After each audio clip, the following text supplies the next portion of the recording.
আসসালামু আলাইকুম, কেমন আছেন আপনারা সবাই? এর আগের ভিডিওতে আমি দেখেছিলাম যে আমরা গ্রামের বাড়িতে মাছ ধরতে গিয়েছিলাম। আর সেখান থেকে পুকুরে তেমন একটা মাছ পাইনি, তবে যাক নিজেদের পুকুরের মাছ অল্প হোক বেশি হোক সেটাই অনেক মজার। আর সেই মাছগুলোই বাসায় নিয়ে আসলাম। আর আমার খালা ব্যাগ থেকে মাছগুলো বের করতেছিল। তো মাশাআল্লাহ দেখতেই পাচ্ছেন মাছগুলো কত বড় বড় ছিল। এখানে একটা পুঁটি হবে আপনার মাশাআল্লাহ প্রায় 1.5 থেকে 2 কেজির মতন। আর পাঙ্গাস, 2টা পাঙ্গাস ছিল। ওখানে একজন লোক ছিল, তাকে একটা দিয়ে আসছি। আর এখানে একটা পুঁটি, একটা পাঙ্গাস আর কয়েকটা পুঁটি ছিল। তো মাশাআল্লাহ দেখতেই পাচ্ছেন পুঁটিটার পেটে এতটা পরিমাণে ডিম। ইনশাআল্লাহ এই ফ্রেশ ডিম ভুনা করে খাবার মজাই কিন্তু আলাদা। কি বলেন আপনারা? তো আমি মাছ করতে চেয়েছিলাম, তো খালা বলল যে বড় মাছ তো সবসময় আপনি কোটেন, আজকে যেহেতু বেশি বড় মাছ না, এটা আমি কুটি একটু দেখি চেষ্টা করে পারি কি না। আমি বললাম ঠিক আছে, চেষ্টা করো, দেখো পারো কি না। অ্যাকচুয়ালি আমার খুব শখ, আমি যত বড়ই মাছ হোক না কেন সেটা আমি খুবই ইজিলি করতে পারি। আমার চ্যানেলে যদি কেউ চোখ রেখে থাকেন অবশ্যই পুকুর থেকে মাছ ধরার অনেক ভিডিও আছে, সেখানে আমি অনেক বড় বড় মাছও নিজেরা কেটে রান্না করেছি, সেগুলোর ভিডিও আছে।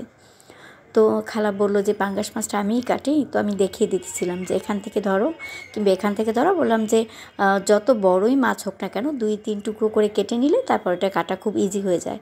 তো খালা বললো না, আমি আমার মন মতো কাটি, আমি পেটের কাছ থেকে কাটতেছি। আমি বললো ওকে ঠিক আছে, যেটা তুমি ভালো মনে করো সেটাই করো। তো উনি প্রথমে পাঙ্গাস মাছটা কাটলো। তো আমি বুঝতেই পারিনি যে পাঙ্গাস মাছটার পেটেও এত বড় একটা ডিম ছিল।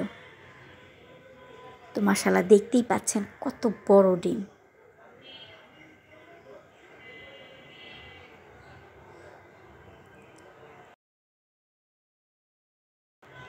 তো পাঙ্গাস মাছটা ডিম বের হওয়ার পর এরপর খালা বললো তাহলে এখন পুঁটি মাছটা কাটি। আমি বললাম আচ্ছা ঠিক আছে, পুঁটি মাছটা কেটে নাও। তো এরপর পুঁটি মাছটাও কেটে নিল।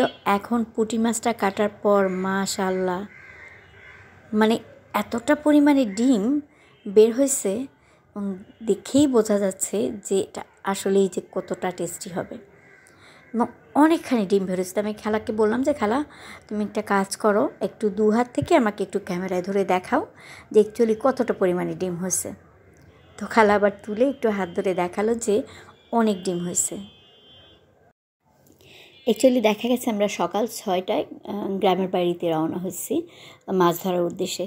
তো ওখানে গিয়ে জাল টেনে মাছ ধরা, তাতে সময় লেগে গেছে। তারপর বাসায় এসে খালা সব মাছগুলো কুটে ধুয়ে পরিষ্কার করে ফ্রিজে রাখতে রাখতে প্রায় 1টা থেকে 1:30 বেজে গেছে। তো আমার হাজব্যান্ড বলল তোমার এখন আর ভিডিও করার দরকার নেই রান্নার, তাড়াতাড়ি আমাকে খেতে দাও, আমার খুব ক্ষুধা পেয়েছে। তো ভাবলাম যাক আজকে আর আমি ভিডিও করব না। মানে ডিম ভুনাটা আমি চেয়েছিলাম খুবই মজা করে ভুনা করেছি, তো আপনাদের সাথে শেয়ার করতে, কিন্তু ব্যস্ততার কারণে তার হয়ে ওঠেনি। ইনশাআল্লাহ আমাদের পুকুর থেকে ধরা মাছ আমরা অবশ্যই একদিন আপনাদের সাথে এর ভিন্নভাবে একটা রেসিপি শেয়ার করব। তো আমি এখানে ডিম ভুনা করেছিলাম। আর তেলাপিয়া মাছ, একটা আস্ত তেলাপিয়া মাছ ছিল, সেটা ভাজলাম। আর কিছু পুঁটি পাঙ্গাস মাছ ভেজে তার সাথে আর কি তা দিয়ে আর কি খাবারটা আমি খেয়ে নিলাম। তো আমি রান্নার রেসিপি শেয়ার করলাম না, তরকারি থেকে ভাত খাচ্ছি, এটাই রান্না করলাম আজকে। আর পাশে একটা মজার জিনিস দিয়েছে, আমি জানি না আপনারা কখনো এটা খেয়েছেন কি না। তেলাপিয়া মাছের পাশে আমি সেই পুকুর থেকে যে ফ্রেশ কয়েকটা কলমি শাকের ডগা তুলেছিলাম, সেটাও পাশে দিয়েছিলাম। আসলেই খুবই মজা ছিল।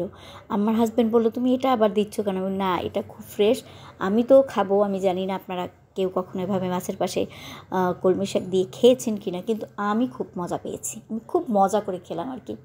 তো আশা করি আমার ভিডিওটা আপনাদের ভালো লাগবে। আর যদি ভালো লেগে থাকে তো অবশ্যই আমার চ্যানেলটাকে সাবস্ক্রাইব করে আমার পাশে থাকবেন।